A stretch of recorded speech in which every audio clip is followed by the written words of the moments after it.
Okay, so start na tayo for aircraft loads. Peer review lang to and initial lang siguro na recording if ever man na hindi ako maging available for the day ng actual peer review because of trainings and such. But then again, I'm Engineer Vargas and welcome for to the peer review 2025 for finals. No? Then, ito karamihan naman sa mga terms dito is kaya nyo naman naintindihan.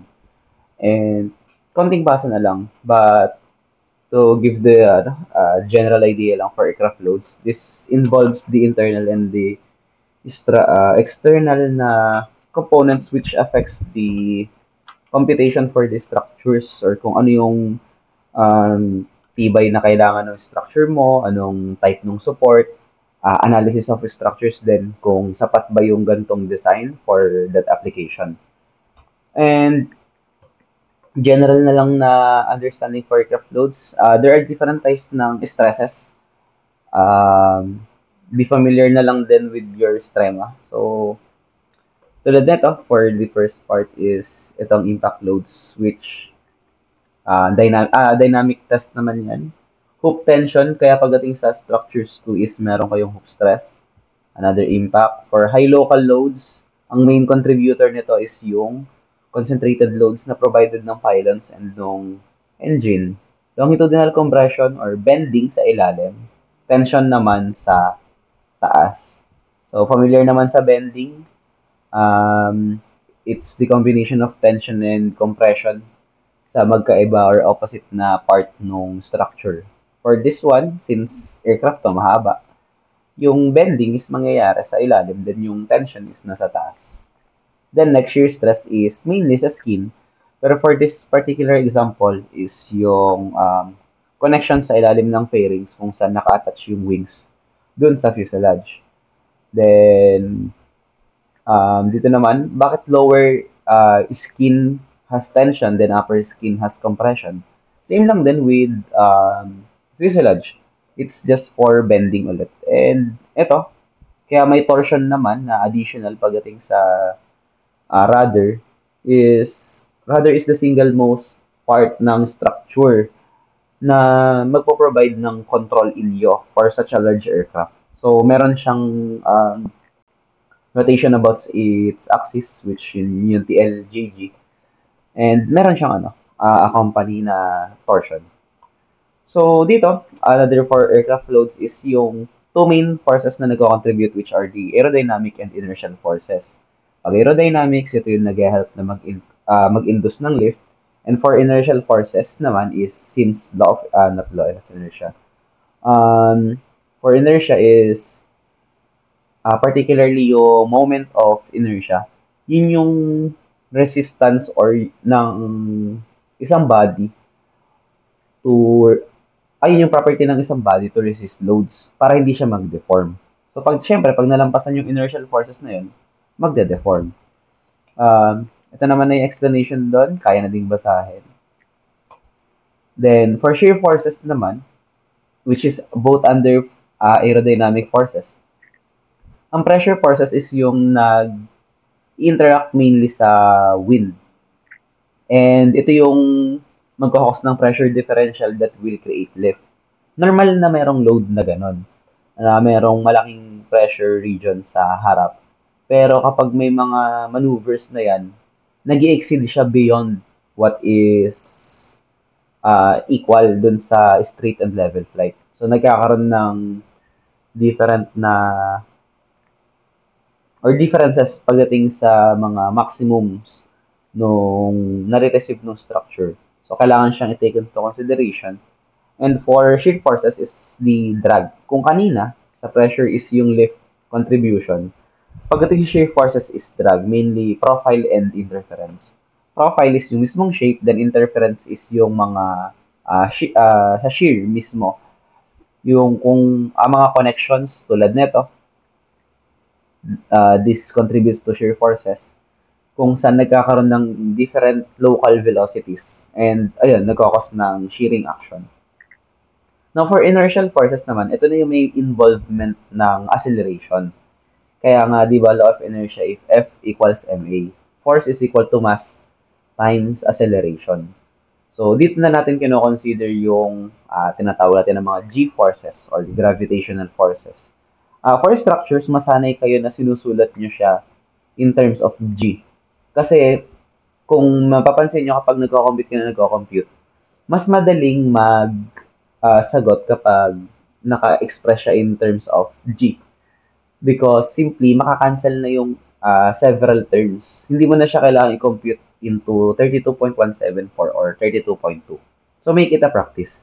And if ipapa-convert into actual numbers, sa kanila lang i-multiply ng 32 by 32.2 or 32.174. Alin man doon. Depende kung ano yung pinapagamit. Now, for inertial forces, ang mga main contributor nito is such landing, maneuvers. Yung landing and maneuvers, may mga different types pa to. Such sa landing, kahit nga take-off, meron din such as catapult and arresting cables. Maneuvers naman is may for basic yung PHAA, ma-discuss mamaya. Then for gust, ito yung mga uncontrolled na winds.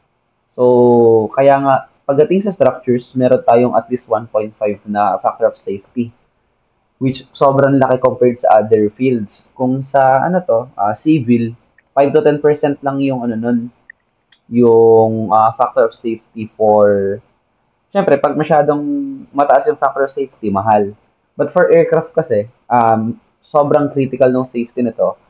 Kasi, let's say for, sa kotse, kung masisira yung wheels, madali lang siyang itabi. So, pero pag sa aircraft, pag nasiraan ka ng pakpak, madali lang bumagsak yan, dire-diretso na. Wala na yun. Sobrang laking accident na yan. Then next, ito launch. Same to with takeoff, which is yung catapult. Then, inertial force is defined by the load factor or the G-force and is greater than equilibrium. Siyempre, kailangan mong mas malaki yung lifting forces or yung maneuver force mo compared dun sa weight para masabi na meron siyang inertial loads. Para magkaroon siya ng movement. If less kasi, wala. The next is aircraft external loads na banggit naman na kanina. Maneuver, dynamic loads, ground handling loads, and other types of loads. Conceptual lang to, kaya nang basahin. Same with here. And ito. Pag external loads, galing sa labas. Applied to the structural components. So, kung ang internal loads kanina, let's say, ay meron kang isinusupport na weight, yung landing gear. Internal yon. Sa external loads, let's say, merong gust at gantong speeds na biglang nag-induce ng gantong moment. So, ano yung load factor niya or yung N? So, ano yung mga criteria naman na mag-define ng strength level nun in terms of external loads? So, karamihan dyan, mapapansin nyo, sa solving process, andun yung aircraft speed, load factor, and maneuvers. Yung aircraft speed, saan makukuha? Velocity. Load factor, ano yan? N. Pwedeng L over W, pwedeng 1 plus A over G. And then maneuvers, may iba't ibang formulas for that. Depende na lang kung anong types of maneuvers yung binibigay. Majority is statics and dynamics to. Sa statics na solving process, dun mapapasok yung mga straight level flight or uniform acceleration. And for dynamic naman is yung meron mga radius of action. So, ang example ng dynamic ay pull out from a steep dive, which ang formula naman is simply V squared over GR lang. Or possible is yung banking angle. Yan. So, may mga samples naman doon. Another concepts, basahin na lang din. Then, most of the loads resisted by structural elements are due to the aircraft weight. Actually, mas dapat yun. Kasi nakahiwala yung G. And airplane acceleration, which, ito, under the Newton's second law, F equals ma. So, load factor concept tayo. The single most important siguro na process na kailangan nyo intindihin is that maraming namamali dito kapag hindi na nakikita yung MA. Lagi siyang kailangan for aircraft loads. Kahit hindi siya naka-drawing, ida-drawing mo pa rin siya dapat. So, maraming nalilito doon. Kasi kung hindi siya nakalagay doon, then parang ang analysis mo lang doon is yung static. Ano lang yung sinusupport niya with using its own weight. Walang external factors. So, kailangan natin intindihin yung different concepts dito para maging tama din yung solving. Hindi mo pwedeng i-attach basta-basta yung F equals ma. So, dito tayo. Inertial force is a force that acts through the object's center of mass. Kasi yun nga yung definition ng moment of inertia. The resistance of an object against the deformation, particularly about yung axis niya. So next is opposite siya sa direction of acceleration. Uh, Mabuti ng tama yung pagkakadrawing nyo. But kung may cases man na baliktad yung F equals MA mo, instead of in the negative direction, let's say sa kabila mo siya nilagay sa positive direction, mako-compute mo syempre is the negative value. Pero ano lang naman ibig sabihin ng negative value? It's just the opposite direction. So, mas madali mo na siyang i-correct. So, kung ang nakuha mong value is at negative, edi before ka mag-solve ng kasunod na part, i-drawing mo ulit yung FBD at the correct orientation na para hindi ka na malito.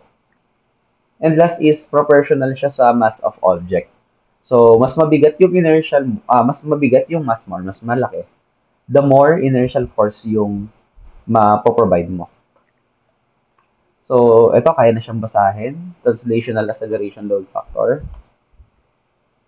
And ito yung mga examples niya, which first is upward acceleration, pataas.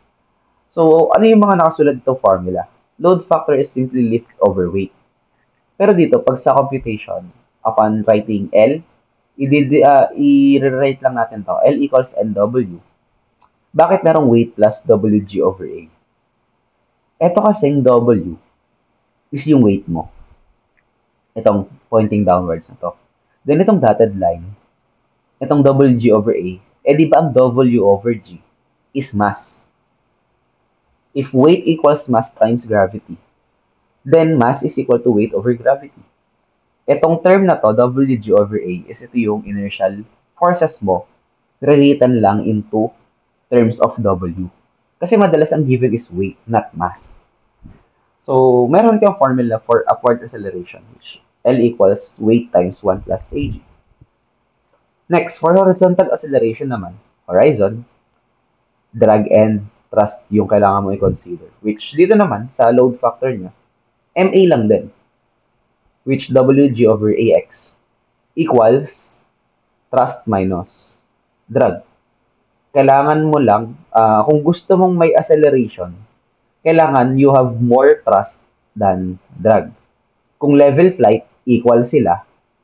Kung deceleration naman, baliktad. Drag yung mas malaki. Simple concept lang. Now, dito, paano natin ito makukuha? From here, paano naging T minus D over W? So, lalaroin mo lang ulit yung formulas dito. And, i-write mo lang siya in terms of NX para makuha mo na tong relation between na T minus D over W. And paano lang ba yon? Kung uniform naman kasi yung acceleration, itong A and yung G, since and magiging equal siya sa gravity, makakancel lang yung term and you are left with T minus D over W lang. If you want na makita yung mas mahaba na differentiation, derivation nito, nasa ano lang siya, nasa theory. So, dito naman sa next is yung general acceleration for non-horizontal planes. Madadagdag na term lang dito is yung AZ. Ayun, at AZ, yung cosine theta. Which, kung mapansin nyo, for horizon, syempre pag x, cosine lang lagi. Ay cosine lang lagi and kapag y naman is sine lang palagi. But it depends if ano yung orientation. Kaya ang nagiging practice ko palagi is, unlike dito na nakalagay siya sa x, sa y axis ito. Kaya cosine theta siya. Y axis kasi nakalagay. kung ako to mag-prepare personally, ilalagay ko siya sa X para cosine yung gagamitin ko. But nonetheless, maiksi lang naman yung formula, so much better na intindihin nyo na lang yung um, saan siya naka-attach, then ano yung formula. Kaya nang i-memorize to, nababaliktad lang. May mga onting terms lang na nabago. So, wag na tayong magtagal, dito na tayo sa practice problem 1. Assume the airplane shown weighs 20,000 pounds and that the braking force F is 8,000 pounds. So, medyo basic pa lang tayo, given pa lahat. Hahanapin mo yung reactions sa R1 and R2. Then, find the landing run if the airplane lands at 100 miles per hour. So, may answer key naman na dito, pero pakita lang natin kung paano siya i-drawing, if ever. So, dito meron kang sabi doon. Ito yung ground mo. Meron kang aircraft na nagwi-weigh ng 20,000 pounds. Tapos, drawing lang natin dito. Yung CG niya is suspended about 50 inches. Inch yan yung double apostrophe na yan. Then, 20,000 pounds siya. Lagyan natin ito yung force. Then, meron siyang braking force F. Saan ba nag-apply ang brakes? Nasa main landing gear. So, sulat natin to, drawing natin. From CG, 100 going to the left. Itong 100 na to. Pagdating ko ulit. Then, 20 naman dito is yung ating R1 and R2, which is ang R, reaction. Pwede mo nang lagay dyan is MLG or NLG. Ikaw na bahala mag-define ng term. Pero kinasanayan lang is R. Then next, ang sabi dito, the airplane is braking. So meron ka ditong F sa main landing gear. F. May value na din siya. Ito ay weight. Ito ay R1, R2. Ngayon, pag natapos na yung drawing mo dito, and aircraft loads yung topic, nag-solve ko kagad, may makukuha ka naman. Pero mali. Ang sabi kasi, the aircraft is braking. So, hindi siya static. It's a dynamic. It shows dynamic action. So, if nag-brake ka, imagine mo na lang yung sarili mo, nasa sasakyan ka, tapos biglang nagpreno yung bus. Saan ka ba tatapon? Sa harap. Yun yung magiging F equals MA mo. Ito ang MA. So, kung check mo dito, ayun. Ito yung nakasulat. But regardless, if you want to practice more, if you were to type this or draw this in the opposite direction, you'll get the same answer regardless. Magiging negative lang siya, but kaya namang i-correct. It's just the negative direction. Sa kabila. So, doon na tayo sa answer. So, ito, naka-isolve ko na dito. Then, paano natin siya isa-solve? So, first is, para mapadali buhay mo, isulat mo na lahat ng given. Meron kang force na 8,000, meron kang weight na 20,000, meron kang velocity na 100 miles per hour, but alam nyo naman na feet per second yung gagamitin natin dito. So, i-convert nyo na lang, 88 over 60. Instead of, magko-convert pa kayo mid-solving. Yung iba kasi doon nagkakamali. Kapag mag-i-insert sila ng panibagong term. Kaya dapat, kabisado nyo na yung inyong dimensional analysis. Meron na kayong standard na, okay, ito yung format na ilalagay ko. Then, I'll go for it.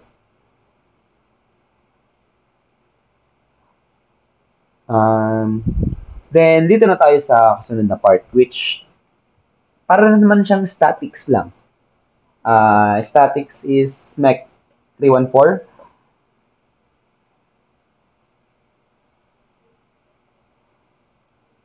So, dito, tatlong conventional forces lang, summations lang yung kailangan mo.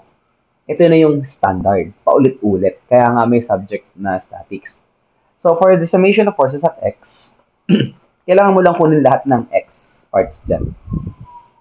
Dito, ang nagiging practice, kung nagpa-practice problem is, maganda may different colors ka at least ng pen para na-visualize mo. Pero kung wala naman, okay lang as long as matitake into account mo lahat. So for this one, summation of forces at x equals 0, we have MA, dahil going left siya, sa Cartesian plane, negative. Then plus F, which is the braking force.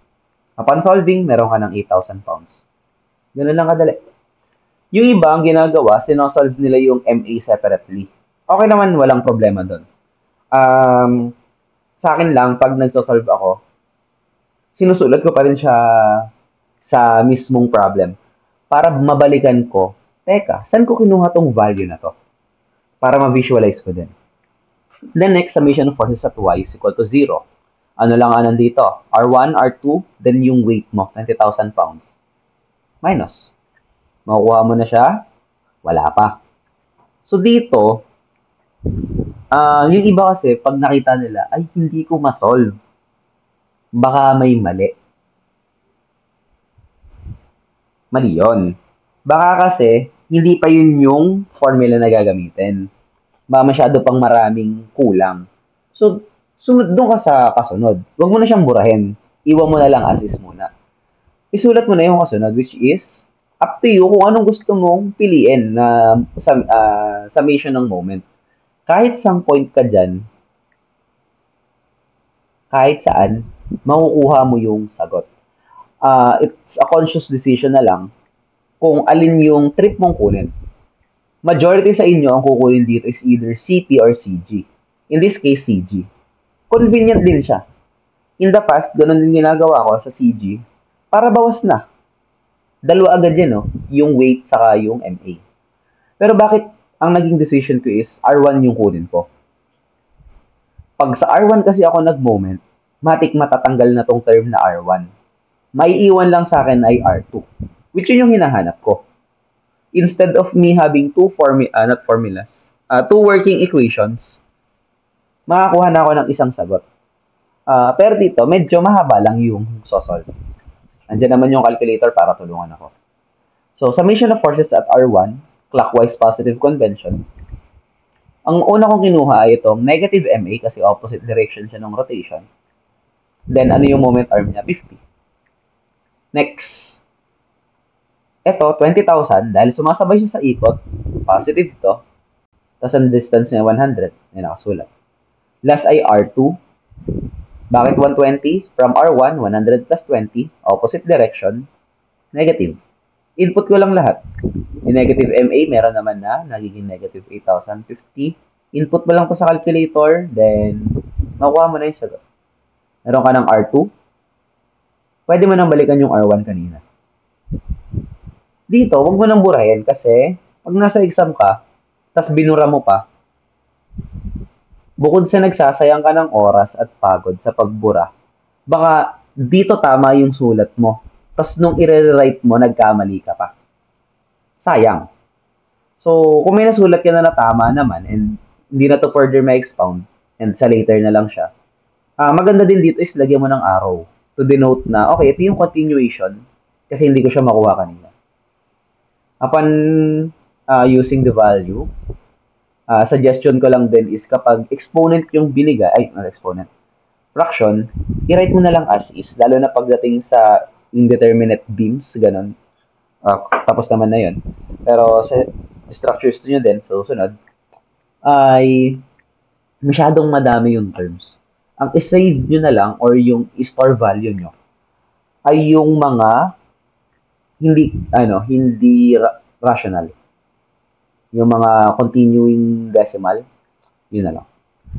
So dito, anong kailangan na huli sa tanong? Yung distance. So dito, ang sabi, final velocity is full stop. Kasi braking to eh. Kung wala man sinabi na final velocity ay 0, alam mo na ang final velocity ng nagpepreno na isang sasakyan ay 0 dapat. So, bs squared minus v0 squared is equal to 2as. Paki-revisit na lang din yung tatlong formula. Apat ba to? V squared minus v0 squared is equal to 2as. Yung 0 is, this doesn't necessarily mean 0 yung velocity. Yung iba, para din nalilito, ang ginagawa nila ay BF saka BI. Final then initial.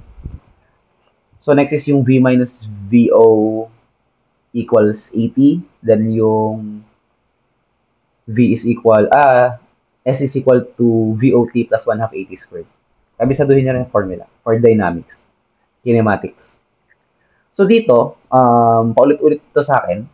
Ang solving process ko is sinusulat ko muna lahat ng mga values niyan. Yung V squared 0, VO, 440 over 3. Yung 2, constant yan. A, tapos S. Yung S yun yung hinahanap. So, iwan ko na yan. Yung A, pwede ko siyang kunin.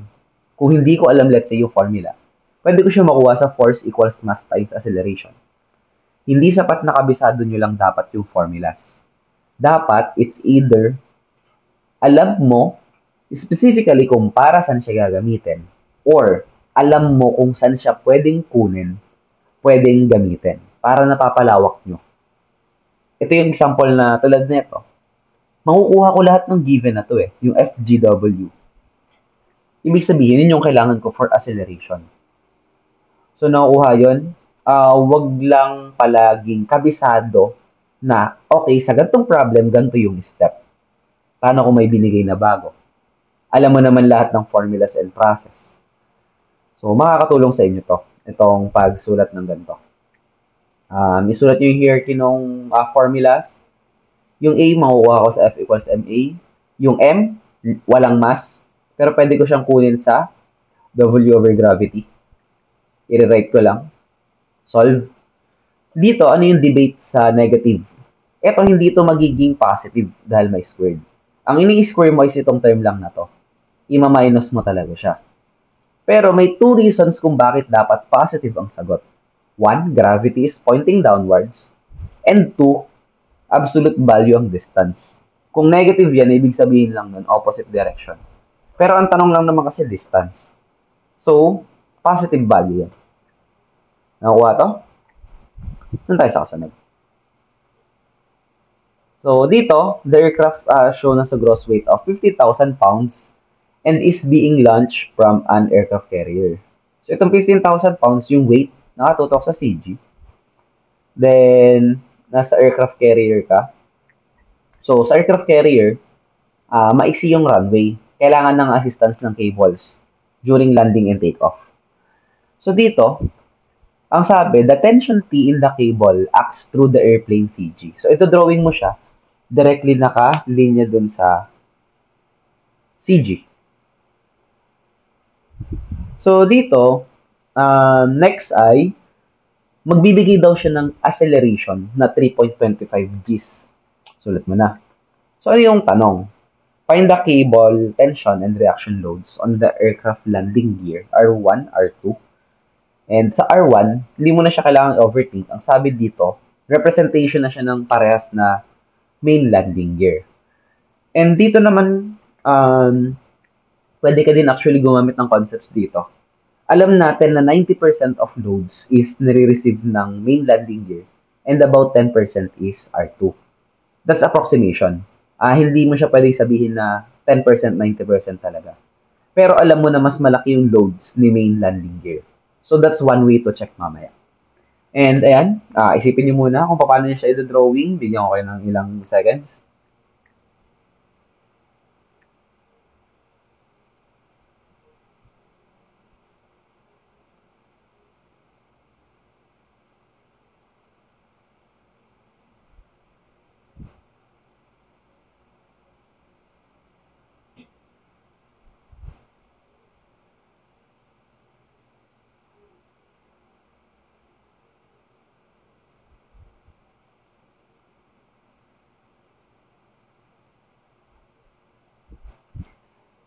So, dito, meron naman na tayo.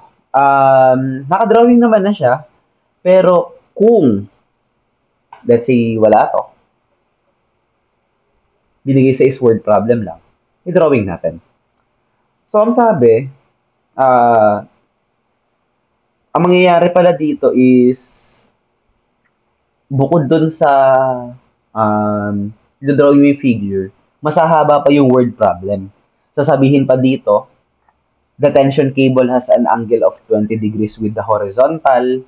R1 is 20 inches off the datum, while R2 is 70 inches forward of the CG pala, not datum, etc. Marami dong na-overwhelm agad kung paano siya i-drawing. Kailangan mo lang siyang himay-himayin.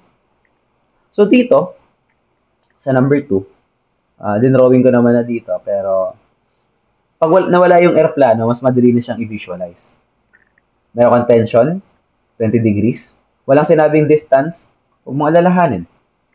Force lang naman mamaya ang kailangan mo dyan. Ang force kasi dito is, di naman necessarily need ng distance. R1 and R2 with reference to each other, meron ka 90 degrees, meron 20. So, matik ang distance nito, 70 na minus mo na lang.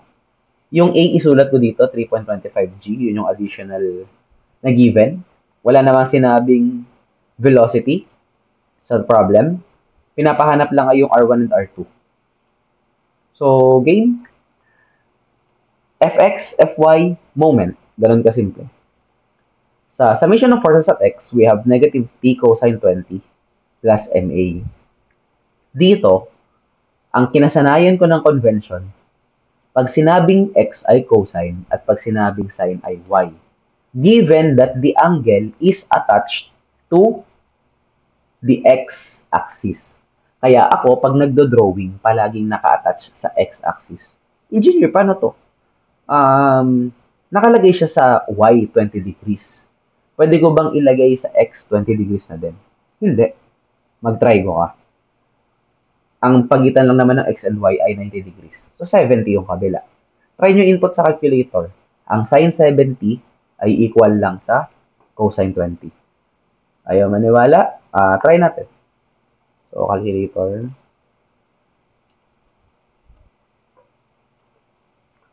So, cosine 20. 0.93 or 94. Sine 70. 0.93, 94. Ganun lang. So, dito, negative t cosine 20. Kasi ito yung kailangan natin kunin, yung x component lang niya. Plus ma. Nakukuha mo na, ay ma equals t cosine 20. Hindi pa tapos doon. Yung ma, mag-breakdown mo pa siya into wg. Then yung a, pwede mo siyang palitan ng 3.25, g. Nakakancel na yung g. Nakikita kung saan yung importance ng g. At least 8 characters na agad yung tatanggalin mo sa calculator mo. 32.2. Dalawang beses mo pa isusulat. So, nakakatipid ka ng pindot. Then, simplify lang natin. Nakukuha mo na yung tension. How about summation of forces at y? R2 plus R1, pataas, minus 15,000, minus t, sine 20. Engineer, bakit minus yan? Eh, di ba nakaturo dito, tension? Dito direction yung tension kasi from this cable. So, pababa siya in terms of y. Pag sinulat mo yan, yung t, may value ka na. Pero ang tanong, yung R1 and R2 meron na ba? Wala pa. So, dito, kunin natin yung value. Either of the two, kung trip mo R1 or R2, ikaw bahala. Yung iba, again, wala namang problema. Saan sila magmo-moment? Sa CG na. Bakit? Tatlo na agad yung mawawala dyan. No? Mawawala na yung MA sa term, mawawala din yung 15,000, mawawala din yung T. Dalawa pa ang mawawala sa T. Bakit dito sa sample ko, nagpumilit pa ako na ang kunin ko ay for summation ng moment, ito. Bakit R2? Once you know kasi na pwede siya, parang ang boring naman kung hindi mo itatry. This is simply my means of showing na it will work regardless of what formula or method you will use. As long as tama. So kung sanay kayo sa CG, huwag nyo na baguhin. Practicein nyo. Hone it to perfection. Ang akin, kaya ganito, tinatamad lang akong mag 2 equations kasi pabalik-balik yung sulat. Nalilito ako sa sulat. Gusto ko linear lang siya. Isang sulat pababa, no further arrows, no connections ng jumping between formulas. Para hindi ako nalilito saan kukunin. It takes time kasi. Pero dito, feel free to use kung anong trip nyo. So dito, R2, as long as tama, R1, negative siya kasi opposite direction, 90 inches. Next, 15,070 lang kasi 90 minus 20. Ayan. Tapos, Ito muna tayo, yung x counterpart. Dahil opposite direction, dito yung t. Negative. Negative t cosine 20 times, ano yung distance nito? 65. Next, positive MA, ito, times 65. Then last, t sine 20, tapos 90. 70 rather. Kaya ng sundan? So dito kasi, ang mas magandang practice is sunod-sunurin mo siya. So unahin mo lahat ng X, then unahin mo lahat ng Y pagdating sa moment. Para hindi ka nakaka-skip ng isang item. Dito, my bad, medyo nagkahalo-halo. Pero, ganun pa rin. Nakuha pa rin naman. I-compute mo lang yan, solve mo, then makukuha mo na tong value na ang R1. Kung napapansin nyo din, hindi ako masyado nag-shift solve. For what reason? Hindi lahat ng calculator ay may shift solve or hindi lahat ng calcu ay mabilis mag-shift solve. Pero, kung sanay kayo mag-shift solve, your calculator is capable to solve it in seconds, gamitin nyo. Hindi siya kawalan, hindi siya kahihiyan. Wala ditong bragging rights na, ay, ganito yung kaya kong isolve yan ng walang calcu. Ano naman, pares naman tama yan at the end of the day. So, nakuha mo dito yung value ng R1, store mo sa Y, then balik ka dun sa formula kanina. Dahil tama na yung pagkakasulat mo dito, di mo na siya kailangan ulitin, sulat mo na lang, di mo na kailangan ulitin, hanapin kung nasa. Nakuha mo na yung sagot ng R2. Hindi ko na siya i-store kasi ito naman yung value na kailangan mo eh. Yan yung sagot. So, moving forward, dito na tayo. Kung kanina ay cable for pulling, for launch, dito naman tayo sa landing. So, sa landing ng aircraft carrier, if you're not familiar, meron niyang arresting hook dito. Tapos may nakalatag na arresting cable. Pwede nyo siyang search online. Pwede mo siya search online. Tapos, panoorin nyo lang yung video kung paano naglalanding ang mga seaborne na mga aircraft. So, para may idea ko dyan sa cable na yan. So, dito, meron tayong landing carrier. Ang weight niya is 10,000 pounds. So, sulat mo na lang tapos 10,000 instead of W lang. Or kung mas strict mo, sulat mo W equals 10,000. And ito na lang pala yung bago lang din sa akin. Kasi for me, nakakatamad magsulat ng comma. Let's say itong 10,000. Susulat ko na lang yan, 4 na 0. Pero doon ko na-realize na, okay. Kaya, nung student pa ako, excuse me, madalas akong, tama naman yung process as a whole, hanggang dulo, pero mali yung value. Nami-miss out ko yung ilang zero. So, suggestion ko na lang, make it a practice na isulat nyo na yung comma. Make sure lang na malinaw, hindi siya magmukhang point. Yun kasi yung ko dati, kinakatamaran ko sa pagsulat ng comma. It's either nagmumukha siyang 1 or nagmumukha siyang tuldok. And yun, ayusin na lang siguro yung sulat. So ngayon, ano yung kailangan hanapin? So dito, given naman na lahat. Meron kang deceleration ng 3 Gs, meron kang weight, 10,000, tapos meron ka ng hati sa mga sections, meron kang distance. Unahan ko na kayo agad. Engineer, wala bang distance from CG papuntang ground? Wala talaga. Doon maraming nahirapan dito despite the question being easy. So, pa-explain na lang sa kanya.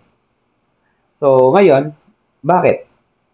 Ano yung kailangan explain dito? Bakit wala siyang distance? Baka nakakalimutan natin na ang moment is about any rotation yan. Ang kailangan mo lang naman sa moment is dalawa. Force, P, and the perpendicular distance, D. Paano pag nakaganto siya? Nakatagilid na. Siyempre, hindi na siya P. Ang kailangan mo na ay yung naka-perpendicular ulit na force sa kanya. Kung titingnan mo dito, itong letter E. Hindi siya nakatayo. Siya ay perpendicular. Parallel siya dito sa tension. Tapos yung force niyan will be perpendicular to itself. At to itself to T. Eh di moment yun. Hindi mo kailangan ng distance from ground to CG. So, dito tayo. Um, Find the tension in cable, the wheel reaction to R. Doon tayo sa problem. Para before tayo mag-imagine. Dito pala, hindi ko lang nasulat yung given required. Pero mas maganda kasama yung required. Hindi ko lang siya nasulat. So, find the tension in cable, letter T, the reaction R, isa lang yung landing gear or isang set lang. Then, the distance E from the line of action. Itong first question, ito ay puro statics. Kung mapapansin nyo. Magbe-base ka lang simply dun sa mga provided na nandito. Again, kung wala yung MA, i-drawing nyo pa rin yan. This is aircraft loads. Meron kang inertia. So next, find the tension in the fuselage at vertical sections AA and BB. Ano tong AA and BB na sections? Strema. Andito yon. Ang ibig sabihin ng sections is, kung sa drawing, di ba? Magkakat ka ng isang plane. Tapos makikita mo kung ano yung laman niya sa loob. Madali lang naman to. I-explain ko din later. Pero ano lang yung makukuha mo dito sa vertical sections AA and BB. Mainly, dalawa lang. Ano yung shear force and ano yung moment. Ang shear force is yung, syempre sa cut mo, ikakat mo na section. Then yung moment is yung rotation naman nun about a given point. Mamaya yan. And then may binigay din na weight. Yung sa AA, 3,000 pounds. Yung sa BB, 1,000 lang. Then ano yung landing run?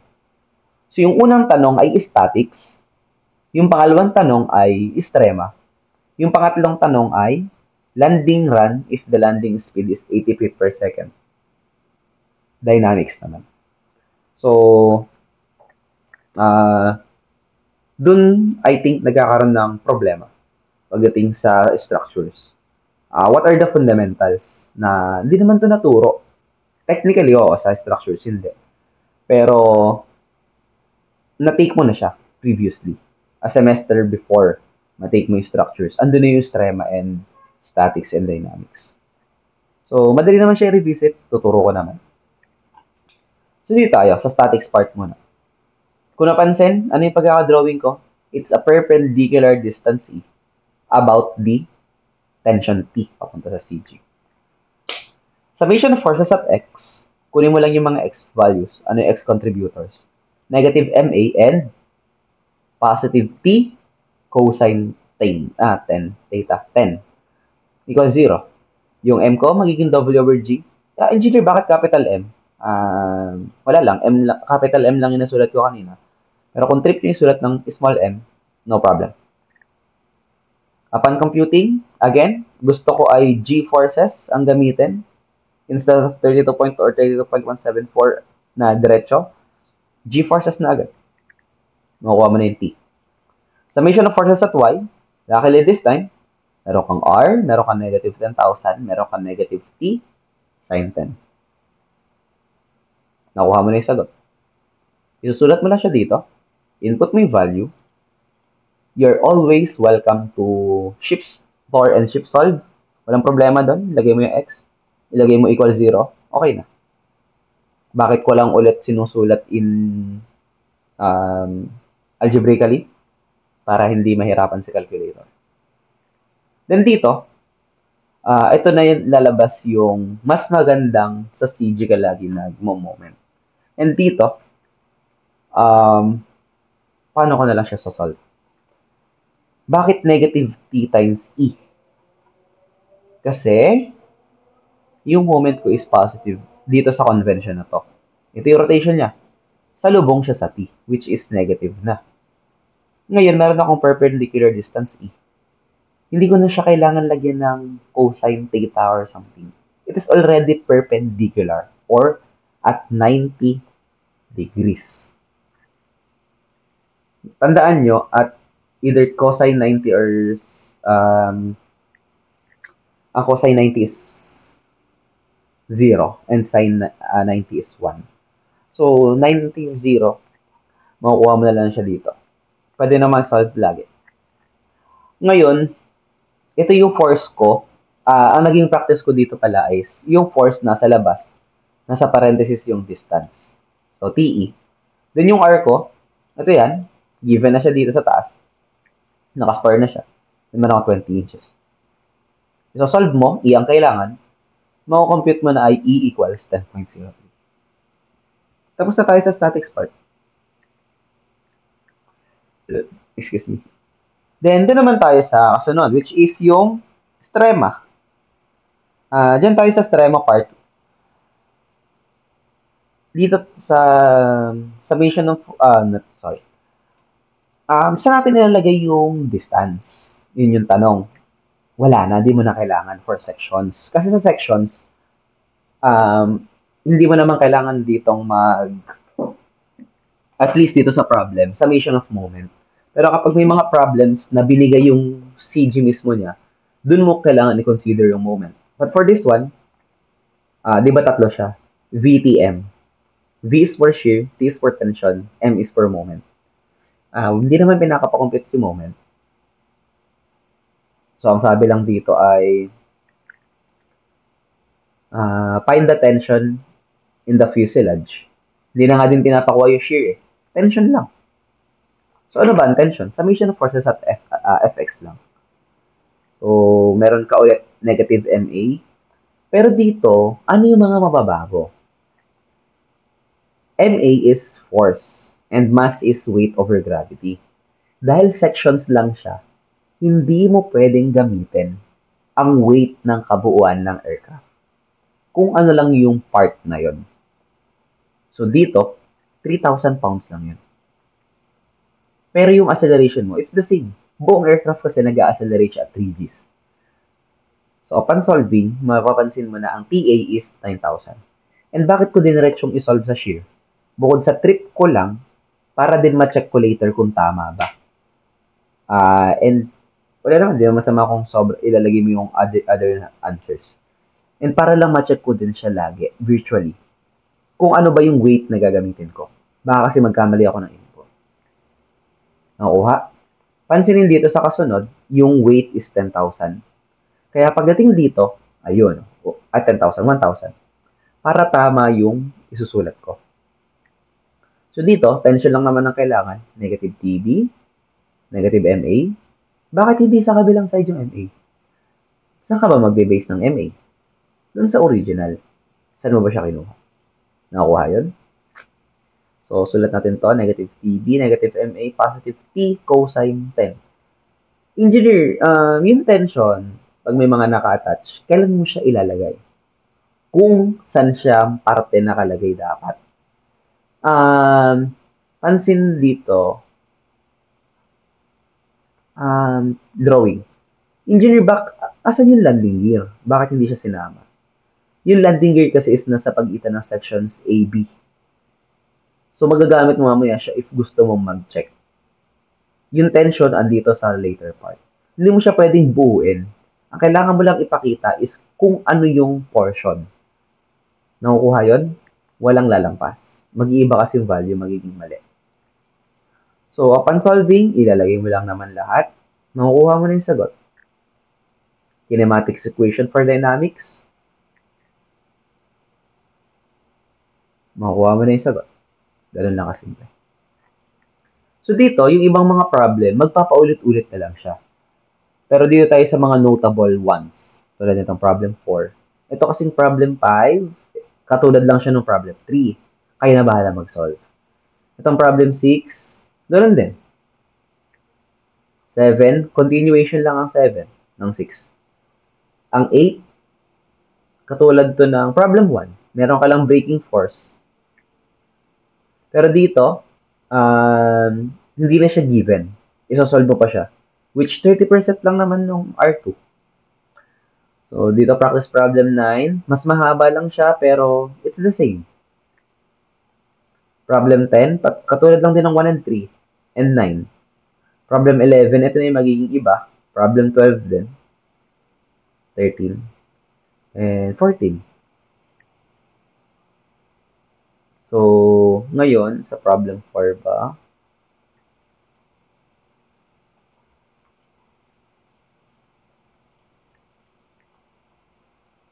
Okay, ito dito tayo sa problem 4. So, the 8,000-pound airplane shown is landing on soft ground with upward acceleration AY of 3g and acceleration AX 1.5g. Dito sa pagbasa nito, dito maraming nalilito. Nagla-landing engineer pero upward acceleration. Intindihin natin yung tanong. Ano ba yung upward acceleration and yung um, aft acceleration na tinutukoy? Hindi yun yung movement ng aircraft. Yun yung reaction AX and AY, BX and BY. Yung AX is yung acceleration. Ano yan subscript yung AX, AY. So, hindi, kung papansin niyo hindi din siya capital letter. Ang capital letter kasi is yung landing gear. So, yun yung acceleration mismo ng body. So, find the wheel reactions A and B. A and B yung naka-capital. Assuming them to be parallel. So, may geometry na mga kailangan dito namin. Not geometry, trigonometry. So, madali lang naman to. Kailangan mo lang talagang intindihin. So, start tayo. Ready? Hindi tayo. So, itong upward acceleration is kina-counteract niya yung downwards acceleration due to landing. And yung forward na MAX ay pang-counter doon sa aft acceleration na ipoprovide naman nung landing gear. Baliktad pala, sorry. Yung pag-landing mo, going forward, para mag-slow down siya, kailangan mong mag-produce ng reaction opposite to that.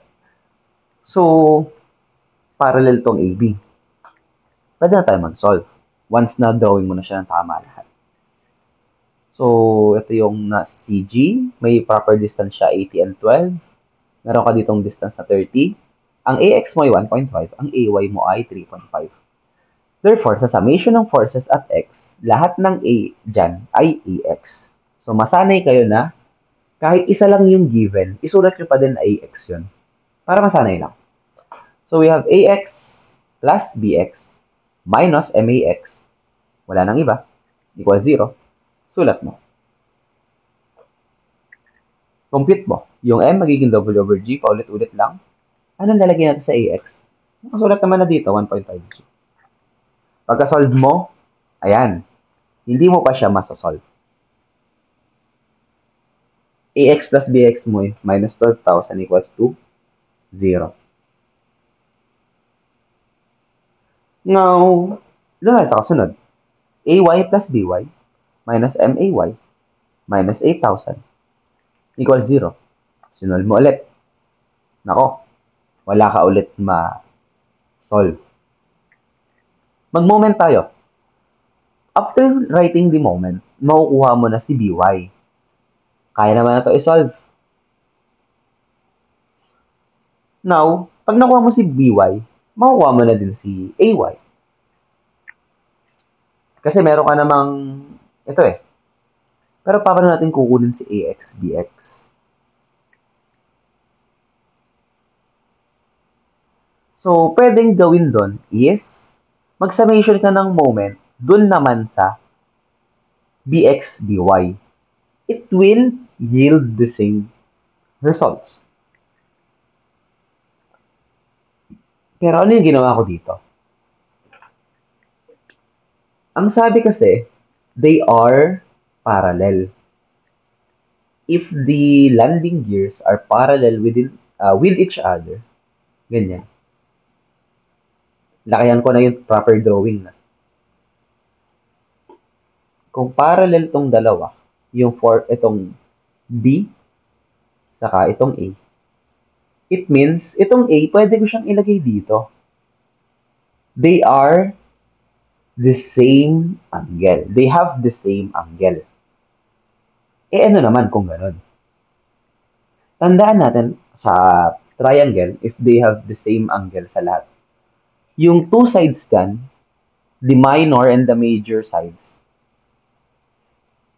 parehas yan nag-i-increase. Kung nag-i-increase siya 3 times, yung y niyan mag-i-increase din ng 3 times. And vice versa. Ang kaibahan lang is yung hypotenuse. Hindi siya linear nag-i-increase. Because hypotenuse is equal to c squared equals a squared plus b squared. With that argument, kung itong maliit ay 1 at itong mahaba ay 3, kung itong maliit ay 2, tingin nyo ano magiging value nito? Mataas. So, kung na-multiply siya by 2, ito din, correspondingly. Paano natin makukuha yung relation? Pag sinolve mo kasi, ay plus by. So, ito, ay, drawing natin para mag-visualize. So, a1 plus b1, paano yun? Ganito ko siya ito-drawing.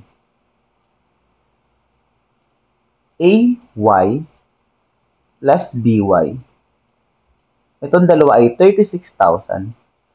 At ang ax, lagyan ko lang ito ng void dito.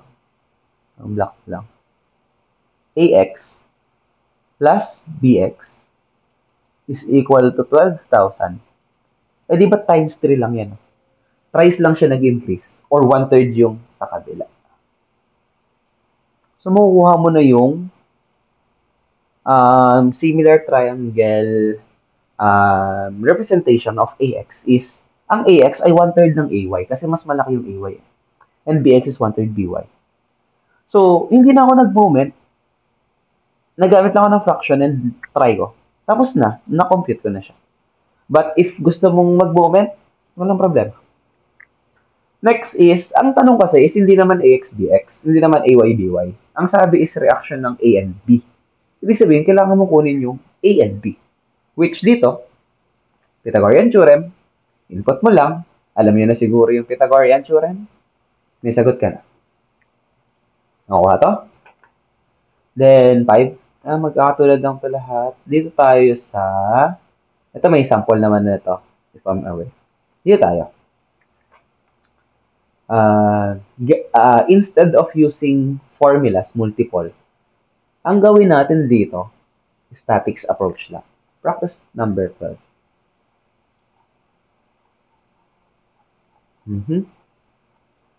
Yan. So, ang sabi dito, basahin natin.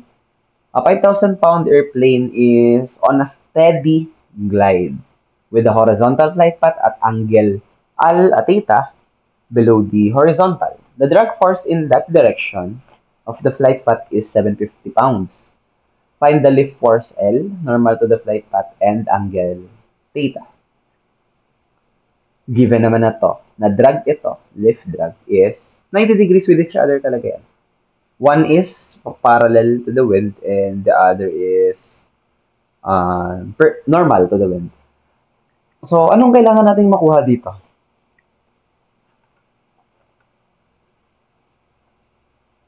Lift and drag lang. Or lift lang nga lang eh.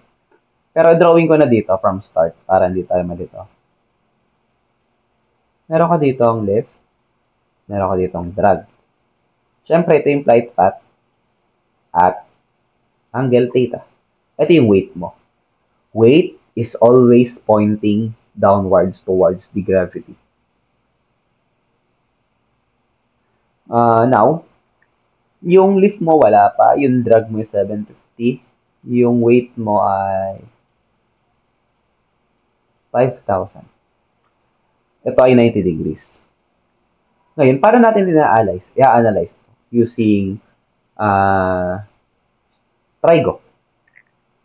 Kung ito ay 90 degrees, and ito ay isang straight line, alam mo na itong isang buo ay 90 degrees din. Therefore, itong angle na to ay 90 minus theta. Kasi pag pinag-add mo si 90 minus theta plus itong theta na to, Ibig sabihin, itong isang buo na to, 90 degrees, which tama naman. So dito, ano pa yung other identities na pwede natin makuha? Kung mapapansin, ay, itong gamitin ko color, straight line, another straight line, di ba opposing mate, vertices? Therefore, itong angle na to ay theta. Nakuha yan? Dito lang yung pinalawak ko na. So, summation of forces ng Fx is equal to 0. Therefore, itong kailangan mo. Negative L cosine 90 minus 0, minus theta, plus 750 cosine theta. Isulat mo lang siya lahat in terms of L. Bakit? Yun yung hinahanap eh. Next. Summation ng forces at y is equal to 0. L sine 90 minus theta, plus 750 sine theta, minus yung weight mo. I-write mo ulit in terms of theta. Ngayon, meron kang formula for L, dalawa. Ibig sabihin, itong 750 cosine theta over cosine 90 minus theta ay equal sa 5,000 minus 750 sine theta over sine 90 minus theta. Mag-shift solve ka na lang. Itong theta, palitan mo ng x. Tapos na. Tapos, either of the two formula, itong L, ipasok mo lang yung value ng theta. Mo kami sagot. Lift equals 4943. No need to memorize itong mga formulas na to. Kailangan pa ba magdagdag? Di na. Yan. Di na. Bakit pa? Kaya naman siya i-solve. Nakuha yan? Unique. Pero kung kabisado nyo na yung formula, edi goods na. Huwag nyo nang wag nyo nang wag nyo nang sayangin kung alam niyo yung formula. Pero if you were magme-memorize ka pa lang ngayon, hindi na. Kailangan mo lang intindihin yung fundamentals. Nakuha to? Itong practice problem 13, mukhang nakaka-intimidate, no? Pero this is just the same as ito, sections A, A, B, B, i-apply nyo. Before kayo tumingin sa answer key para makabisado, may answer key ka naman na. Might as well try it yourself muna. Then i-check mo, okay, tama ginawa ko dito. May kulang ako dito. Para alam nyo. Mas malalaman nyo kasi ang isang bagay if you were to try it out first. Instead of relying dun sa mga, ito may sagot na memoryahin ko na lang. Paano kung nagbigay ng problem na medyo iba yung nature pero same lang naman pala yung mga gagawin. So, mahirapan nga. Dito, madali lang to. Diretso na tayo dun sa tanong nito. Masyado maraming given. Pero ang tanong lang naman is acceleration in z. So, ano lang ba yan? Ito lang yan. Ang kailangan mo lang dun is itong formula, v squared over r. Centripetal action kasi ito eh. From dive, ipo-pull up mo siya. So, kailangan mo lang yung velocity saka yung radius. Kailangan pa ba yung mga weights? Hindi. Ang hinahanap mo lang is AZ. Ang hinahanap mo lang naman is yung inertial force niya. In terms of G's. Ano ba ang G? Feet per second squared. Yun lang. Then ito, para sa tong mga kasunod na solving na to, para lang makuha yung T. So, dito, T equals D. Wala naman tayong data for that. Summation ng forces ng Y. Na-compute mo yung lift, pero wala ka pang value ng T. Wala ka pa din value ng L. Then summation ng moment. It is either sa CG or sa CP. Depende sa trip mo. So, dito, bakit CP tinry ko? To show na it is possible kahit hindi sa CG. So, try natin sa CP. Upon solving, makuha mo yung T. Kung may T ka, i-input mo na lang siya dito sa L. Meron ka ng L. And load factor, pinapakompute na dulo. Lift over weight. Tapos na. Ngayon dito, dahil 14 problems naman to, you might as well try it yourself na. Bibigay ko din naman yung answer. Not answer. Yung solutions. Then ito, kaya nang basahin to. Flight envelope or the VN diagram, which is velocity load diagram. Alam niyo yung mga meaning, stalling, maneuvering, cruising, diving, load factor. Then, ano pa yan? Itong limit load. Pakibasa din kung kailangan. CFR Part 23, sa Part C, structures, basic flight loading conditions. Paano lang ba isulat to? Pag hindi kabisado. So, dito, tandaan mo lang tong um, lahat to isusulat mo lang as ito. Syempre ay positive high angle of attack, positive low angle of attack, negative high angle of attack, negative low angle of attack. Doon tayo mag-start. Drawing ka ng Cartesian plane. We have we have positive high angle of attack here and positive low angle of attack here. So, sulat muna natin, positive high angle of attack. Tapos yung nasa kaliwa, kanan niya, negative low angle of attack. Ito yung mas mataas na angle of attack compared here. Then, kabaliktaran lang. Kung ito yung opposite niya, therefore, this must be negative ha, and this is the negative la. Check nyo. Tama naman. Next, speaking about compression and tension. So, para mabilis siya makabisado, isulat mo lang lahat dyan ay C sa taas and T sa ilalim. O, kuha na to. Next, paano yung mga kasunod nun? Ano yung mapagkukunan natin na itong pH? Saka, bakit NN naman? Yung compression ng isa ay yung tension ng kabila. So, kung ito ay compression pH AA, dapat, ito yung opposite niya, pagpalitin mo. Ito ay magiging NLAA. Ito ay magiging PHAA. At ito ay magiging NHAA. Ito ay magiging NLAA. Ay, sorry, dapat ito ay P. May sulat ko dito. Negative P and PAA. Positive kasi yan. Not PLAA pala, sorry.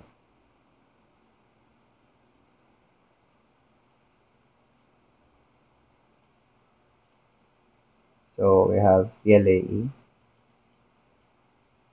Then, ito ay PLAA. So, yun lang siya. Ganun siya kadaling kabisaduhin. Kailangan mo lang pagpalitin. So, ang una mong isulat ay positive high, positive low. Negative high, negative low. Lahat ng nasa taas ay compression. Sulat mo sa baba ay tension. Then, you swap diagonally. Makukuha mo na siya. Then, kabisaduhin na lang din to, itong terms na to. Ano yung meaning ng PHAA? PL, negative high and negative low.